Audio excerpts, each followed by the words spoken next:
ॐ अज्ञानतिमिरान्धस्य ज्ञानाञ्जनशलाकया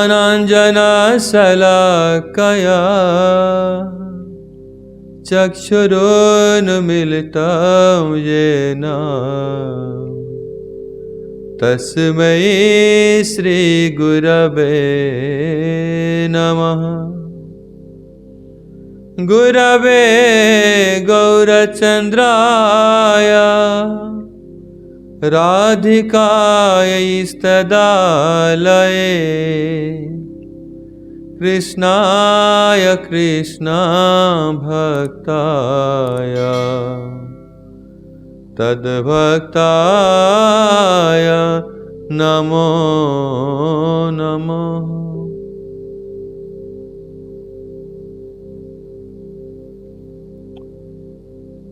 श्रीमद् भगवद गीता उपदेश आमे श्रीमद् भगवद गीतारू ही श्रवण करुछे। आज हम श्रवण करिबा जे सर्वधर्म समन्वयवाद। श्रीमद् भगवद गीता आम सनातन संस्कृतिर एक सर्वश्रेष्ठ ग्रंथ जो कि गीता उपनिषद रूप में प्रसिद्ध। भगवान श्रीकृष्णंकर उपदेश आमे श्रवण करूँ भगवद गीता। ये भगवद गीता रे सर्वधर्म समन्वय संबंध रे भगवान श्रीकृष्णंकर कौन उपदेश रही। वर्तमान आधुनिक जगत रे एपरी प्रचलन अच्छी जदि ज्ञान संबंध रे विचार करा जाए, विज्ञान संबंध रे विचार करा जाए बा राजनीति क्षेत्र रे बा अन्यान्य विषय यदि कौनसी विचार करा जाए तारे तारतम्य मूलक विचार करा होची, अर्थात तुलनात्मक रूप से विचार करा जाए कोटा श्रेष्ठ कोटा अधिक श्रेष्ठ कोटा निकृष्ट एवरी विचार करा होची। किंतु तो धर्म विषय रे कथा आछि कौन सी लेखक बा वक्ता ए तारतम्य मूलक विचार करिया को कुंठाबोध करुचंती, संकोच करुचंती। काहेकि का धर्म संबंध रे यदि उच्च नीच तारतम्य विचार करा जीवो तारे सांप्रदायिक विवाद आसी जीवो। अलग अलग संप्रदाय मध्य विभिन्न प्रकार विवाद हो जीवो, सामाजिक अशांति हो जीवो। ए सामाजिक अशांति और सामाजिक विवाद ये भय रे कौन सी वक्ता वा लेखक तारतम्य मूलक विचार दौना धर्म संबंध में कौन करुचंती ना धार्मिक विवाद द्वारा से विचार करुचंती। धार्मिक विवाद द्वारा कौन हम ना सामाजिक और जागतिक ये अशांति हो जीवो, झगड़ा हो जीवो, ता द्वारा समाज रे उन्नति होबनी, जगत रे उन्नति होबनी, बाधा उपस्थित हो जीवो। सेति से कौन करुचंती ना सबु लोकंक मध्य रे किमिति साम्य स्थापन हो पारिबो, मैत्री स्थापन हो पारिबो, सेतिपाई धर्म संबंध रे तारतम्य विचार न करी समस्त मध्य रे किमिति गोटे समन्वयवाद स्थापन करा जाई पारिबो तार आवश्यकता अनुभव करुचंती। सब व्यक्ति मध्य रे किमिति गोटे समन्वयवाद स्थापन करा जीवो ता द्वारा ताम भीतर आउ विभिन्न प्रकार तारतम्य मूलक विचार देखा दरकार नहीं। ताकर साम्य रहू बा तांको मध्य मैत्री स्थापन हो, गोटे समानता, गोटे म्यूचुअल फ्रेंडशिप, ब्रदरहुड ये सब स्थापन होगा चेष्टा करुचंती। सेतिपाई सर्वधर्म समन्वय द्वारा ही विचार कौन सर्वधर्म सबु धर्म भितर साम्यवाद सबु धर्म समान बोली एपरि समन्वयवाद विचार द्वारा और शांति आ परस्पर बंधुत्व स्थापन करने संभव ये विश्वास समस्त अच्छी। साधारण लोकंकर यही विचार समाज रे एटा प्रचलित अच्छी। सेपरि राजनीतिक क्षेत्र जो पॉलिटिकल लाइन रे हम देखुछंती राजनीतिक क्षेत्र में परस्पर जो नीति रही विभिन्न प्रकार राजनीति रही आम जमी प्राचीन काल थिला चाणक्य नीति, कौटिल्य नीति, विदुर नीति, विभिन्न प्रकार नीति उपरे ये सबू आधार करके राज्य शासन होता राजनीतिक। किंतु आधुनिक मत विभिन्न प्रकार दल रही राजनीतिक पार्टी रही पार्टी पॉलिटिक्स। तो विभिन्न राजनीतिक क्षेत्र में से निज निजर नीति से माने स्थापन करुछंती। ते परस्पर नीति गुड़िक ତା ଭିତରେ କିଏ କହୁଛି ଆମର ନୀତି ଶ୍ରେଷ୍ଠ, ଏ ଦଳ କହିଲା ଯେ ଆମ ନୀତି ଶ୍ରେଷ୍ଠ, ସିଏ କହିଲା ଆମ ନୀତି ଶ୍ରେଷ୍ଠ। ତେଣୁ ପରସ୍ପର ଯେଉଁ ନୀତି ଗୁଡ଼ିକର ଯେଉଁ ତାରତମ୍ୟମୂଳକ ବୈଶିଷ୍ଟ୍ୟ ସେମାନେ କରନ୍ତି, ପ୍ରଦର୍ଶନ କରୁଛନ୍ତି ସବୁ ରାଜନୈତିକ ଦଳ। ସେଇ କାରଣରୁ କ'ଣ ହୁଏ, ଏଇଥିପାଇଁ ରାଜନୀତି କ୍ଷେତ୍ରରେ ଝଗଡ଼ା ହେଇଯାଏ ଯେ ଏଇ ପାର୍ଟି ସେଇ ପାର୍ଟି ଭିତରେ ପଡ଼ୁନି। କାରଣ ସେଇ ଦଳ, ରାଜନୀତି ଦଳ, ସେ କୌଣସି ନୀତିକୁ ଶ୍ରେଷ୍ଠ ବୋଲି ସ୍ଥାପନ କଲେ ଅନ୍ୟ ଦଳ ତାକୁ ସେଇ ନୀତିକୁ ନିକୃଷ୍ଟ ବୋଲି ସ୍ଥାପନ କରୁଛନ୍ତି। ତା ଦ୍ୱାରା କ'ଣ ହେଉଛି ନା ପରସ୍ପର ଝଗଡ଼ା ହେଉଛି। ଏବଂ ରାଜନୈତିକ ଝଗଡ଼ାରୁ ନେଇକି ଦେଶ ଭିତରେ, ଗ୍ରାମ ଗାଁ ଭିତରେ, ପରିବାର ମଧ୍ୟରେ, ଆଉ ରାଜ୍ୟ ମଧ୍ୟରେ ଏମିତି ପ୍ରକାର ବହୁତ ପ୍ରକାର ଝଗଡ଼ା ହେବାର ଆମେ ଅନେକ ସମ୍ବାଦପତ୍ରରେ, ନ୍ୟୁଜ୍ରେ ଆମେ ଶୁଣୁଛେ। ତ ତା ଦ୍ୱାରା କ'ଣ ହେଉଛି ନା ସବୁ ପ୍ରକାର ସମାଜ ଓ ରାଷ୍ଟ୍ରର ଅହିତ ହେଉଛି। ସେଥିପାଇଁ ଆମ ଭାରତରେ ମଧ୍ୟ ବର୍ତ୍ତମାନ ରାଷ୍ଟ୍ରରେ ଯେଉଁ କ୍ଷତିଟା ହେଉଛି କ'ଣ ପାଇଁ ହେଉଛି ନା ଏ ରାଜନୈତିକ କ୍ଷେତ୍ରରେ ତାରତମ୍ୟ ବା ପ୍ରଦର୍ଶନ କରିବା ଫଳରେ ତା ପରସ୍ପର ମଧ୍ୟରେ କ'ଣ ହେଉଛି ନା ବିଭିନ୍ନ ପ୍ରକାର ଝଗଡ଼ା ଆଉ ବିଭେଦ, ବିଭିନ୍ନ ପ୍ରକାର ରାଷ୍ଟ୍ରର ବହୁତ କ୍ଷତି ହେଉଛି ତା ଦ୍ୱାରା। ତାଙ୍କ ଭିତରେ କୌଣସି ସମାନତା ସମନ୍ୱୟବାଦ ନାହିଁ। ସେଥିପାଇଁ ଧର୍ମ ସମ୍ବନ୍ଧରେ ବି ତେଣୁ ସାଧାରଣ ଲୋକଙ୍କର ଏ ବିଶ୍ୱାସ ବା ଯେଉଁମାନେ ତଥାକଥିତ ଲେଖକ ବା ବକ୍ତା ସେମାନଙ୍କ କହିବା କଥା ବା ଧର୍ମ ପ୍ରଚାର କହିପାରନ୍ତି, ସେ କହୁଛନ୍ତି ଧର୍ମ ସମ୍ବନ୍ଧରେ ଯଦି ଉଚ୍ଚ ନିଚ ତାରତମ୍ୟମୂଳକ ବିଚାର କରାଯିବ ବା ଉଚ୍ଚ ନିଚ ତାରତମ୍ୟ ବିଚାର ପ୍ରଦର୍ଶନ କରାଯିବ, କ'ଣ ହେବ, ସାମ୍ପ୍ରଦାୟିକ ଝଗଡ଼ା ସୃଷ୍ଟି ହେଇଯିବ, ସାମ୍ପ୍ରଦାୟିକ ବିଭେଦ ସୃଷ୍ଟି ହେଇଯିବ। କିନ୍ତୁ ଏଇ ପରିପ୍ରେକ୍ଷୀରେ, ଏଇ ବିଷୟରେ ଆମେ ଭଗବତ ଗୀତାର ପରମ୍ପରାରେ ଶୁଦ୍ଧ ବୈଷ୍ଣବଗଣ ଭଗବାନଙ୍କର କ'ଣ ମତ ରହିଛି ଭଗବତ ଗୀତାରେ ଏଇ ବିଷୟରେ। କିନ୍ତୁ ଭଗବତ ଗୀତା ହେଉଛି ସର୍ବଶ୍ରେଷ୍ଠ ଧର୍ମଗ୍ରନ୍ଥ। ଭଗବତ ଗୀତାରେ ହିଁ ଧର୍ମକୁ ଭଗବାନ ସ୍ଥାପନ କରିଛନ୍ତି। ତେଣୁ ଭଗବତ ଗୀତାରେ କ'ଣ କୁହାହେଉଛି ଏବଂ ଆମେମାନେ ଗୁରୁ ପରମ୍ପରାରେ ପ୍ରାପ୍ତ ଶୁଦ୍ଧ ଜ୍ଞାନ ତାକୁ ଅନୁସରଣ କରି ଆମେ ଏଇ ବିଷୟରେ କ'ଣ କହୁଛେ ବା ଆମ ଗୁରୁଦେବ ଗୁରୁବର୍ଗମାନେ କ'ଣ କହିଛନ୍ତି। ଆମମାନଙ୍କର ବକ୍ତବ୍ୟ ଏଇ ଯେ ଯେପରି ଜ୍ଞାନ ଓ ଧର୍ମ ବିଷୟରେ ତାରତମ୍ୟମୂଳକ ବିଚାରର ଆବଶ୍ୟକତା ରହିଛି, ସେହିପରି ସମନ୍ୱୟମୂଳକ ବିଚାର ବି ବିଚାର ମାର୍ଗର ପ୍ରଧାନ ବିଷୟ। ଦୁଇଟା ଜିନିଷ ଆବଶ୍ୟକତା ରହିଛି, ଯେ ଜ୍ଞାନ ମାର୍ଗ ହଉ ବା ଧର୍ମ ମାର୍ଗ ହଉ, ତାରତମ୍ୟମୂଳକ ବିଚାର ଆବଶ୍ୟକତା ରହିଛି। ସବୁ ସମାନ ହେଇପାରିବ ନାହିଁ। ତା ଭିତରେ ନିଶ୍ଚିତ ଭାବରେ କେଉଁଟା ଶ୍ରେଷ୍ଠ, କେଉଁଟା ଅଧିକ ଶ୍ରେଷ୍ଠ, ସବୁର ବିଶେଷ ସମସ୍ତଙ୍କର ବୈଶିଷ୍ଟ୍ୟ ସ୍ଥାପନ କରିବା, ତାରତମ୍ୟମୂଳକ ବିଚାର କରିବା ବହୁତ ଆବଶ୍ୟକତା ରହିଛି। ଜ୍ଞାନ ହଉ ବା ଧର୍ମ ହଉ, କେବଳ ତାରତମ୍ୟମୂଳକ ବିଚାର କରିଦେଲେ ତ ହେବ ନାହିଁ, ତାଙ୍କ ମଧ୍ୟରେ ସମନ୍ୱୟ ବିଚାର ବି କରିବାକୁ ପଡ଼ିବ। ସମନ୍ୱୟ ମାନେ ସାଧାରଣ ବ୍ୟକ୍ତିଙ୍କ ବିଚାର କ'ଣ, ସମନ୍ୱୟ ମାନେ ସମାନ, ସମସ୍ତେ ସମାନ, କାହା ଭିତରେ ଭେଦ ନାହିଁ। ସମନ୍ୱୟର ଅର୍ଥ ସେୟା ନୁହେଁ। ଏ ସମନ୍ୱୟମୂଳକ ବିଚାର ମାର୍ଗର ପ୍ରଧାନ ବିଷୟ। ସମନ୍ୱୟଟା କ'ଣ ଜିନିଷ, ସମନ୍ୱୟ କାହାକୁ କୁହାଯାଏ, ଏ ସମନ୍ୱୟ ଶବ୍ଦ ଅର୍ଥ କ'ଣ, ସମ ଅନ୍ୱୟ, ସମ୍ୟକ ରୂପେ ଅନ୍ୱୟ, ଅର୍ଥାତ୍ ସଠିକ ରୂପରେ ସଠିକ ଭାବରେ ଉପଯୁକ୍ତ ଅନ୍ୟକୁ କରିବା ହିଁ ସମନ୍ୱୟ କୁହାଯାଏ। ଉପଯୁକ୍ତ ଅର୍ଥ, ଉପଯୁକ୍ତ ସ୍ଥିତି ଦର୍ଶାଇବା ତାକୁ କୁହାଯାଏ ସମନ୍ୱୟ। ଯଦି ସମନ୍ୱୟ କରିବା ସମୟରେ ଆମେ ଇ ବିଚାର କରିବା ଭଲ ଖରାପ,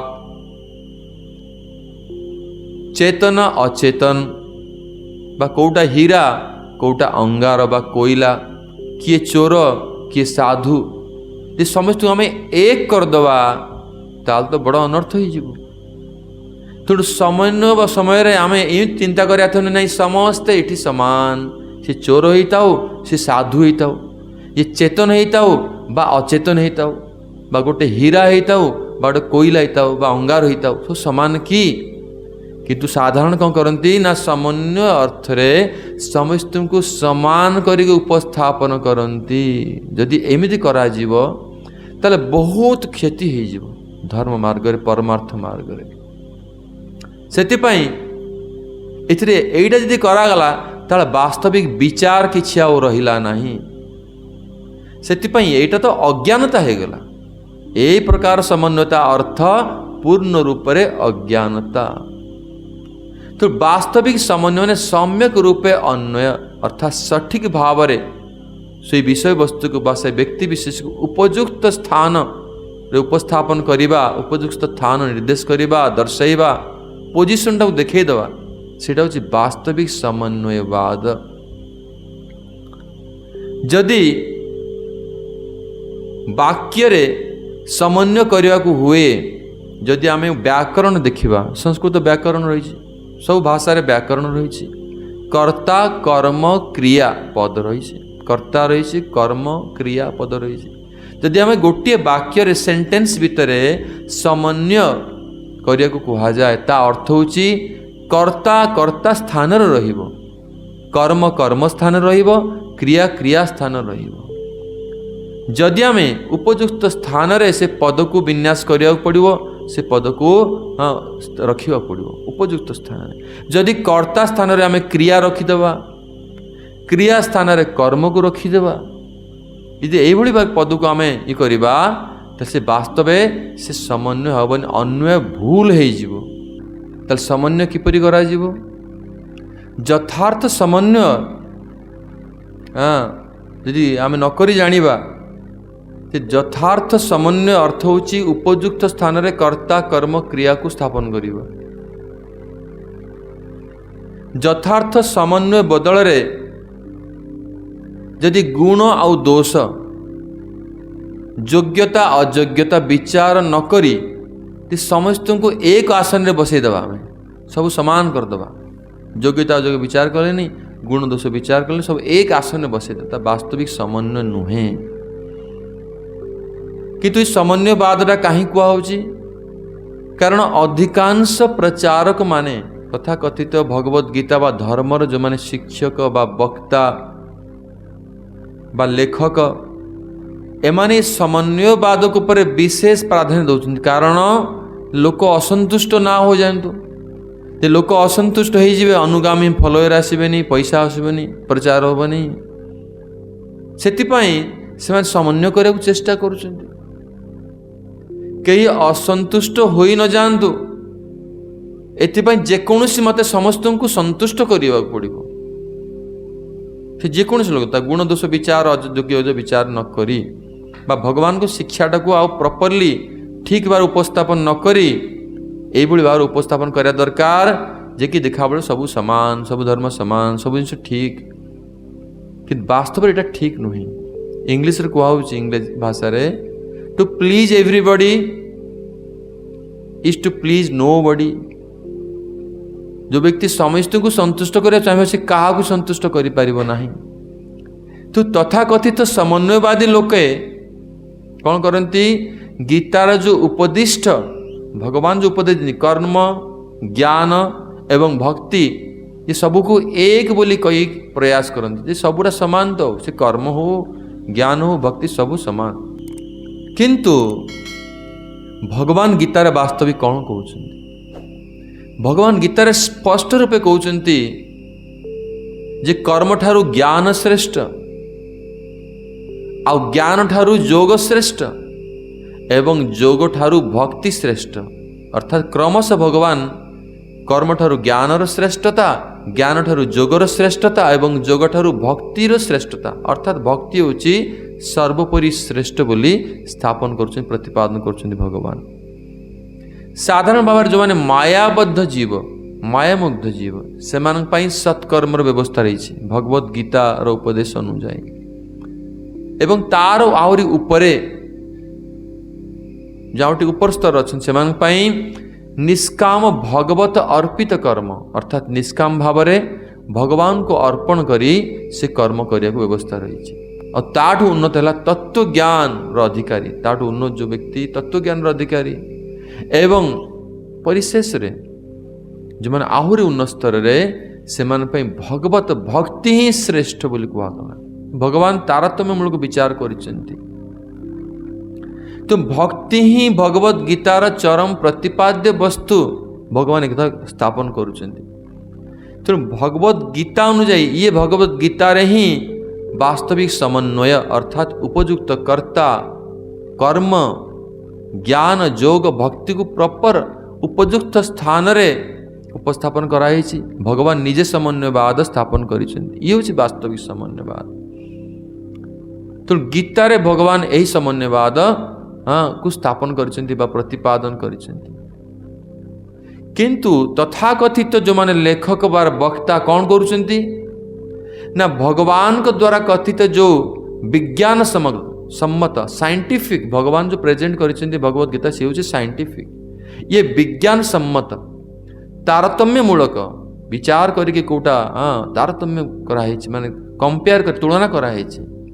ବିଜ୍ଞାନ ସମ୍ମତ ଆଉ ତାରତମ୍ୟମୂଳକ ଏ ସମନ୍ୱୟବାଦ ଯେଉଁ ଭଗବାନ କହିଲେ କର୍ମ ଜ୍ଞାନ ଯୋଗ ଭକ୍ତି ବିଷୟରେ ଏକୁ ଛାଡ଼ି ନିଜର ସୀମିତ ବୁଦ୍ଧି ଦ୍ୱାରା ଲିମିଟେଡ୍ ଇଣ୍ଟେଲିଜେନ୍ସ ଦ୍ୱାରା ବା ପରଭର୍ଟେଡ୍ ଇଣ୍ଟେଲିଜେନ୍ସ ଦ୍ୱାରା ସସୀମ ବା ସୀମିତ ବୁଦ୍ଧି ଦ୍ୱାରା କ'ଣ କରୁଛନ୍ତି ଭଗବାନଙ୍କର ଏଇ ଯେଉଁ ସମନ୍ୱୟବାଦକୁ ମତକୁ ଛାଡ଼ିକି ଭିନ୍ନ ଭାବରେ କାଳ୍ପନିକ ଭାବରେ କ'ଣ କରନ୍ତି ନା ଗୀତାର ଅନ୍ୟ ପ୍ରକାର ସମନ୍ୱୟବାଦ ସାଙ୍ଗେ ଖୋଜିକି ଆଣିକି ବତାନ୍ତି ଯେ ଇଏ ଗୀତାରେ କୁହାଯାଇଛି କିନ୍ତୁ ବାସ୍ତବିକ ସିଏ ହେଉଛି ଗୀତାର ସମନ୍ୱୟବାଦ ନୁହେଁ। ଏଥିରେ ଖୋଜିବାର କ'ଣ ଅଛି? ତ ଭଗବତ ଗୀତାରେ ତ ସ୍ପଷ୍ଟ ରୂପେ ଭଗବାନ ସମନ୍ୱୟବାଦକୁ ସ୍ଥାପନ କରିଛନ୍ତି। କିନ୍ତୁ ଏଇ ତଥାକଥିତ ଲେଖକ ବା ବକ୍ତାମାନେ କ'ଣ କରନ୍ତି ତାଙ୍କ ନିଜର ଭାଷ୍ୟରେ ପ୍ରବଚନରେ ଲେଖା ଦ୍ୱାରା କ'ଣ କରୁଛନ୍ତି ନା ଭିନ୍ନ ଭାବରେ ନିଜର ସୀମିତ ବୁଦ୍ଧି ଦ୍ୱାରା ଭିନ୍ନ ଭାବରେ ଗୀତାରେ ସେମାନେ ଖୋଜୁଛନ୍ତି ଯେ ଆଉ କି ପ୍ରକାର ସମନ୍ୱୟବାଦ ହେଇପାରେ। କିନ୍ତୁ ଇଏ ହେଉଛି ବଡ଼ ମୂର୍ଖାମି। ଭଗବାନ ଶ୍ରୀକୃଷ୍ଣ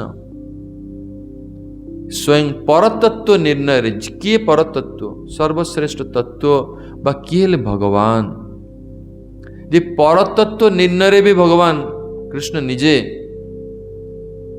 ବ୍ରହ୍ମ ଜ୍ଞାନକୁ ପ୍ରଥମେ ସେ ଗୁହ୍ୟତମ ଜ୍ଞାନ ବୋଲି କହିଛନ୍ତି। ଗୁହ୍ୟତମ କନଫିଡେନ୍ସିଆଲ ତାଠୁ ଶ୍ରେଷ୍ଠ ପରମାତ୍ମ ଜ୍ଞାନକୁ ଗୁହ୍ୟତର ଜ୍ଞାନ ବୋଲି କହିଛନ୍ତି ଆହୁରି ମୋର କନଫିଡେନ୍ସିଆଲ। ଆଉ ସର୍ବୋପରି ପରାଭକ୍ତିକୁ जो भगवान प्रति जो भक्ति शुद्ध भक्ति को सर्वगुह्यतम बोली भगवान कहते। तेणु यही भगवान अलग अलग तुलना कर तारतम्यमूलक दर्शाई। तो ये हूँ भगवत गीता शास्त्र यथार्थ समन्वय अटे।